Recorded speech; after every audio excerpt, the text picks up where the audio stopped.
எங்களை பொறுத்த மட்டில் ஒரே கோட்பாடோடு நிற்கின்றோம். கொள்கை ஓகே, பிறப்புக்கும் எல்லா உயிருக்கும் ஓகே. அடுத்த ஒரு லைன் வருமே, அதை சொல்லுங்க. பிறப்புக்கும் எல்லா உயிருக்கும், அடுத்த லைன் பிறப்புக்கும் எல்லா உயிருக்கும். எத்தனை ஒரு பஞ்சாயத்தடா முடிச்சு வச்சு பாரு, நமக்காக அம்பட்டு போலும் புள்ள குட்டியோட வெயில்ல காத்து கிடக்குறாங்களே. மக்களை ஈர்க்கக்கூடிய தலைவராக விஜய் அவர்கள் உயர்ந்து கொண்டிருக்கிறார் என்பதுதான் களம். யாரோ ஒருத்தர் அவங்க தலைவரை திட்டாராம் வண்டியில் போட்டு, இன்னும் எத்தனை பேரை சாவடிக்கு போறது தெரியல அப்படின்ற மாதிரி அவர் சொல்லிட்டாரு. அதுக்கு அந்த பொண்ணு என்ன கேள்வி கேக்குதுன்றீங்க?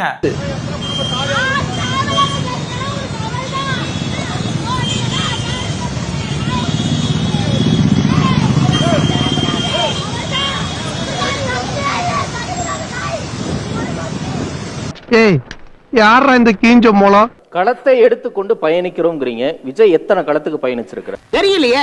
தெரியலன்னா செருப்பாலே அடிப்பண்டா. செல்வி ஜெயலலிதா அவர்கள் இதே தேர்தல் களத்தில் 4 பொதுக்கூட்டங்களை மட்டும் பேசிவிட்டு இந்த தேர்தல் களத்தில் திமுகவை வீட்டிற்கு அனுப்பிவிட்டு அரியாசனத்தில் அவர்கள் அமர்ந்திருக்கக்கூடிய களத்தையும் இதே தமிழகம் பதிவு செய்து அவங்க ஊழல் சக்தியாச்சு. அவங்களே உதாரணமா எடுத்துக்கிறீங்க. ஆனா கொஞ்சம் சும்மாரியா மனப்பாடம் பண்ணி ஓட்டிக்கிட்டு இருக்கேன். எங்களுடைய தலைவருக்கு கூடக்கூடிய கூட்டத்தில் ஒரு கால் பங்கு கூட்டத்தை காசு கொடுக்காமல் கூட்டிவிட்டால் இந்த மேடையிலே பேசுவதை விட்டுவிட்டு நான் சென்று விடுகிறேன். யாரா அவன்? யாரா இருந்தா உனக்கு என்ன மூடிக்கிட்டு வேடிக்கை பாடுறா? அகராதி பிடிச்ச பைபிளெல்லாம் வந்து நிக்கிறாங்களே, ஒண்ணு பேசப்படாதாடா.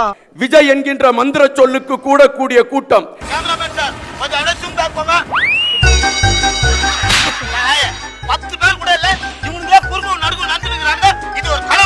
மக்களை விஜய் அவர்கள் எப்படி ஈர்த்து கொண்டிருக்கிறார் என்பது கேள்வி. உங்களை பத்தி நல்லா பேசிக்கிட்டு இருக்காங்க, கொஞ்சம் கேளுங்க. அந்த பக்கம் விஜய், நீ ஒரு சினிமா தேவடியா? சுமார் 22 ஆண்டு காலம் மக்களோடு மக்களாக களப்பணியில் நின்று எப்பம்மா தன்னுடைய சொந்த காசுகளை எடுத்து மக்களுக்கு செலவழித்து அந்த மக்களுடைய நன்மைக்காக தான் பார்த்து கொண்டிருந்த தொழிலை விட்டுவிட்டு அந்த மக்களோடு நிற்பதற்காக இன்று எங்களுடைய தலைவர் வந்திருக்கின்றார். எதுக்கு? இதுக்கு தாண்டா. எல்லா வழிகளையும் தாங்கிக்கிட்டு உங்களுக்காக மட்டுமே வந்திருக்கிறேன். வழி தாங்கி நிக்கிறீங்களா? என்ன பெரிய வழி? பிரசவம், உங்களுக்கு பிரசவ வழியா? தரவுகளோட பேச வேண்டாம். ஒரு தலைவன், நீ தற்குறி, நீ தவக்கலை, தமிழ்நாட்டு அரசியலுக்கே தகுதியற்ற முட்டாள். நீ தலைவன் ஆவதற்கான எந்த தகுதியாவது உனக்கு இருக்கா? இவன் என்ன செய்வானா? மயிரை பிடுங்குவானாமா வந்தா? நீ என்னடா செய்வ? நீ ஒரு ஒன்றிய கவுன்சிலர் ஆக முடியாத புறம்போக்கு. நீ கோழைடா, நீ 1 நம்பர் கோழை. இலவசத்தை நீங்க ஏன் கொடுக்குறீங்க? அந்த ஸ்டூபிட் பிளேஸ்ல இருந்து வரீங்களா நீங்க? இது பசுமை உலகம். அலைபேசி சமூக வலைத்தளங்களின் தாக்கத்தினால் நிம்மதி இழந்தோருக்காகவே உருவாக்கப்பட்ட. நீ எங்கடா இந்த கோஸ்ல? அதான் எங்க போனாலும் பொழைக்க விட மாட்டேங்கிறீங்களா? நீ என்னடா பண்ண போற? திமுக அதிமுகவை சேர்ந்த எம்எல்ஏ எம்பி ஆட்களுடைய பிள்ளைகள் அங்கதான் படிக்குதா? ருக்கோ ஜரா, சபர் கரோ. இல்ல சீமான் பசங்க எல்லாம் பேங்க ஹாஸ்பிடல்ல படிக்கிறாங்களா? இவ்வளவு கருத்தியல் தெளிவோட பேசுறீங்க, ஆண்டு கணக்கா பேசுறீங்க. ஒரு வெற்றியை கூட சுவைக்கவே முடியலையே உங்களால. எப்ப செத்ததுக்கு அப்புறமா ஒண்ணு என்னை சாப்பிட கூட்டி போய் சோத்துல வச்சு கொன்று என்னத்தையாவது உருப்படியா முடிவடி. கத்தி கத்தி சாக விடாத. 15 ஆண்டு கத்திட்டேன். என் பாவமே உன்னை சும்மா விடாது.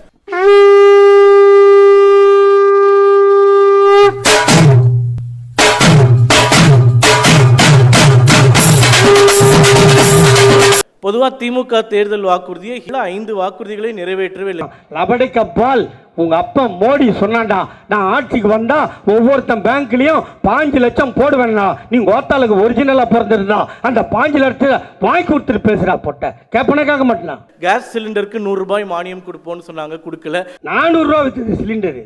1150 ரூபாய் விலை ஏத்திட்டு பொம்பளைங்க தாலி அறுத்த கட்சி பிஜேபி கட்சி.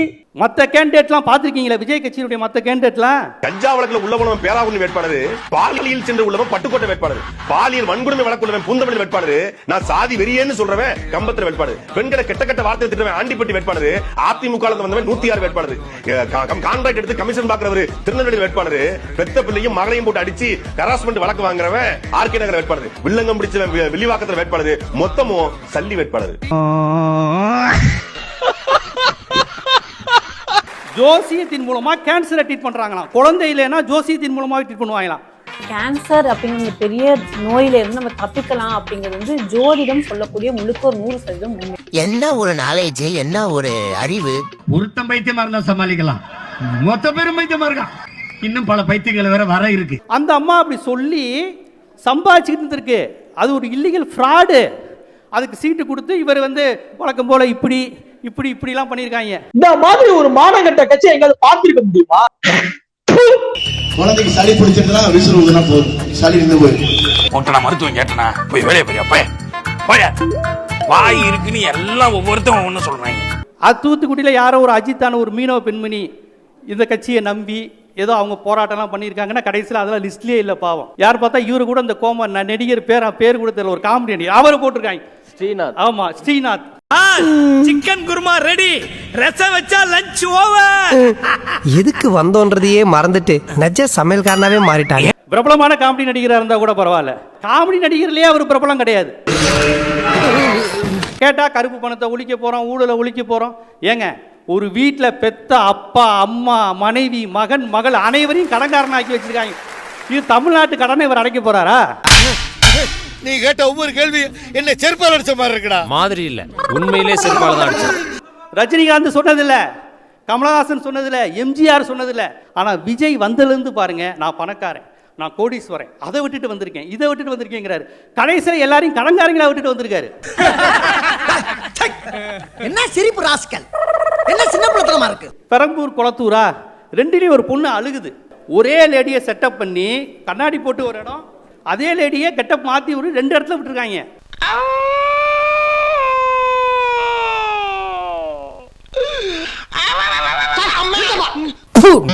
மானம் கெட்ட போயில. ஒருவனை கலைஞர் கருணாநிதி அவர்கள் ஒரு கட்டத்தில் சொல்வாராம், அதாவது ஒரு இடத்துல ஒரு பிரச்சனை வருதுன்னா அந்த பிரச்சனையை நம்ம மாற்றணும்னா வேறொரு இடத்துக்கு அதை திசை திருப்பணும். எப்ப கலைஞர் கருணாநிதி அப்படி சொன்னாரு? போடல. கலைஞர் கருணாநிதி ஆகட்டும், செல்வி ஜெயலலிதா ஆகட்டும், எந்த தலைவரும் இப்படி வெளிப்படையாலாம் சொல்ல மாட்டாங்க. ஒரு ஆர்டரா ஃப்ளோவா போய்கிட்டு இருக்கல, கூட பேசினா மறந்துட மாட்டானா? ஒருவேளை உண்மையா இருந்தாலும் இப்படி எல்லாம் யாரும் சொல்ல மாட்டாங்கங்க.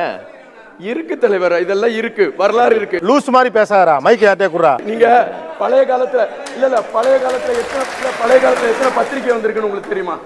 பழைய காலத்துல எத்தனை பத்திரிகை? சரிங்க, ஒரு தலைவர் வந்து ஒரு பிரச்சனை இருக்கு, இன்னொரு பிரச்சனையா உருவாக்கி விடுறேன்னு சொல்லுவாரா? ஏன்டா டேய், இது வரைக்கும் நீங்க போற காரியம் ஏதாச்சும் விளங்குறாடா? பஸ்ல இருந்து பஞ்சாயத்து வரைக்கும் செருப்படி வாங்குறீங்களே, அப்புறம் எதுக்குடா உங்களுக்கு இன்னும் இந்த வரட்டுக்கு வருவான்? தற்குறி என்பதற்கான அர்த்தமே வேறு. நாங்க விஜய் என்கின்ற அந்த மாமனிதனை நேசிக்கக்கூடிய தற்குறிகளாக இருப்பதில் நாங்கள் பெருமைப்படுகிறோம். என்னடா அப்படி கிளம்பிட்டீங்க? இதுல எங்களுக்கு ஒண்ணு வருத்தமே கிடையாது. பொய் மிரட்டி விடுறா. ஊர்ல எப்படிப்பட்ட ஆந்திரியுமா அவ்வளவு அசால்ட்டா தற்கூரி ஆக்கிருக்கு. என்னடா சொன்ன, அவனே ஏமாத்திட்டியடா. கஷ்டப்படுறேன் இல்ல, எனக்கு இன்னும் புரியல, வர்றவன் எல்லாம் தற்கூரியா இருக்கான், நீ தற்கூரி ஆக்குறியா? அவன் ரோல் மாடலுங்கிறான். இன்னைக்கு தற்கூரி அப்படின்னு உங்களை சொல்வது சிந்திக்க தெரியாதவர்கள்ங்கிற அடிப்படையில் தான் அந்த விமர்சனம் உங்களை நோக்கி வைக்கப்படுது. நாங்கள் தற்கூரி அல்ல என்று சொல்வதுதான் பகுத்தறி உள்ள ஒரு பதில். ஆமா, நாங்க தற்கூரி தான் அப்படின்னு சொல்வது சரியான பதில் அல்ல தொடர். தமிழ்நாட்டில் 2 தற்கூரிகள் இருக்காங்க. நான் அது என்னன்னு சொன்ன உடனே நீங்க எல்லாருமே சிரிப்பீங்க. தமிழ்நாட்டில் மட்டுமல்ல, இந்தியாவில் மட்டுமல்ல, உலகத்திலேயே நம்பர் 1 தற்கூரி அண்ணன் விஜய் அவர்கள். எம்ஜிஆர் அவர்கள் அரசியல் கட்சி தொடங்கிய பொழுது விசிலடிச்சாங் குஞ்சுகள் என்றுதான் சொன்னார்கள். ஆனால் ஆட்சி பீடத்தில் எம்ஜிஆர் அவர்கள் அமர்ந்த பொழுது அதன் பின்பு அந்த விசிலடிச்சான் குஞ்சுகள் என்ற வார்த்தை மாறி அவர்களை தொண்டர்கள் என்று நீங்கள் சொல்லவில்லையா? எதோட கனெக்ஷன் கொடுக்கறான் பாத்தியா? இன்று நீங்கள் என்னை தற்கூரிகள் என்று சொல்லலாம், நாளை இதே அரசியல் களத்திலே நாங்கள் எப்படி மாற்று சக்தியாக இங்கு உருவாகி இருக்கிறோம், ஆட்சி பீடத்தில் எங்களுடைய தலைவர் எப்படி அமரப் போகிறார் என்கின்ற களங்கள் எல்லாம் நீங்கள் பொறுத்திருந்து பாருங்கள், காலம் முடிவு செய்யும்.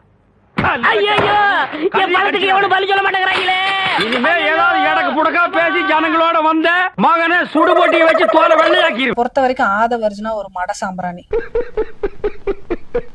என்னை பொறுத்த வரைக்கும் அரசியல் பண்றதுக்கு லாயக்கே இல்லாத ஒரு ஆளு, மேடை பேச்சு பேசுறதுக்கு துப்பு இல்லாத ஒரு ஆளு. வளர்ந்தா மட்டும் பத்தாது, மூளையும் கொஞ்சம் செதுக்கிக்கணும்னு நினைக்கிறேன்.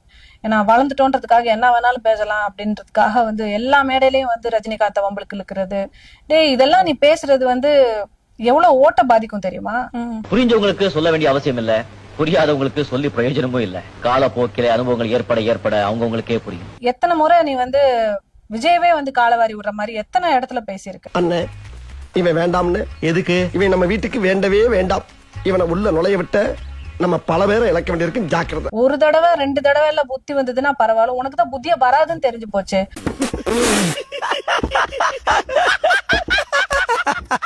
அப்படி இருந்தாலும் உன கட்சியில நீ ஏதோ 4 காசு வச்சிருக்க, செலவு பண்ணிட்டு இருக்கன்றனால வேடிக்கை பார்த்துட்டு இருக்காங்க. அதுக்கு ஒரு நாளைக்கு தெரியும் அவர் நிலைமை என்ன ஆக போகுதுன்ட்டு. காலை உடிச்சு விட்டாங்க. இந்த ட்ரிப் அடி கொஞ்சம் ஓவரா. ஒரு क्वेश्चन இருக்கு நம்ம நேஷனல் ஆடியன்ஸ்க்கு சார். உங்க ஐடியாலஜி என்னது சார்?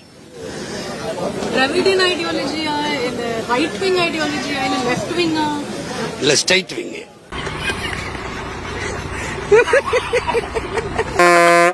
ஸ்டார்ட் பண்ணு.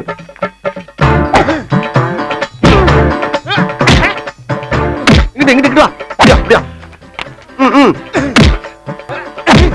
படைக்கலடி மண்டல மட்டும் அடிச்சிடாத, குலக்கேசல் உள்ள போயிருவேன்.